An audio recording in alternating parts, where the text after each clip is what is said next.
Right now on 12 News at 10, a dramatic end in the hours-long manhunt for the suspect who authorities say shot a Phoenix police officer in an ambush attack.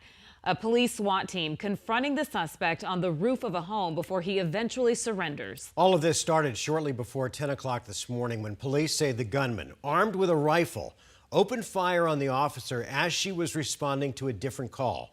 Nearly 24 schools had to be put on lockdown as police search for the suspect. Tonight, the wounded officer is recovering in the hospital, and thankfully, she is expected to be okay.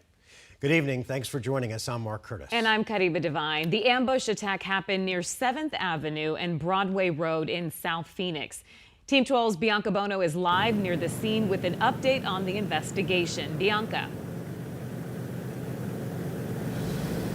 Yeah, guys, good evening. Well, all these hours later, as you can see, there are still police lights flashing behind me as police continue to comb through the neighborhood where that suspect was ultimately caught. But just an awful day for law enforcement after an officer with less than a year on the job was shot. Now, thankfully, as you mentioned, we're told she is going to be okay, but officials are deeply disturbed by this brazen, unprovoked attack.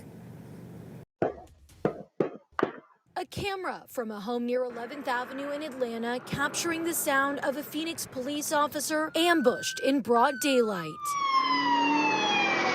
This is unacceptable behavior. On Friday morning, the female officer working for the Phoenix Police Department for just under a year responded to a report of a hit and run after a car crashed into a wall near a home. As the officer drove closer, officials say the suspect, a man in his late 20s, pulled out a rifle and opened fire, striking her in the hip as she was hit in the face with bullet fragments. She is still being treated at the hospital with the same condition, non-life-threatening injuries. She's doing very well.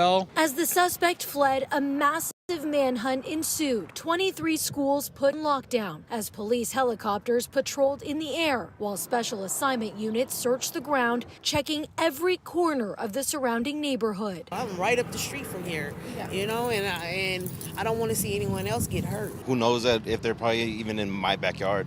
That's always a worry. Police ultimately zeroing in on their suspect after nearly 7 hours, hiding in a residence just yards away from the shooting scene. Officers in tactical gear coming face to face with him on the roof of the residence, using non-lethal measures to take him into custody. And that's something that our detectives are looking into right now to figure out how he gained access to the house, if he's known to the neighborhood. As the suspect begins the booking process, Phoenix Police Chief Michael Sullivan weighing in on the increasing violence his officers and the community have faced. My officers are committed to reducing gun violence in the city.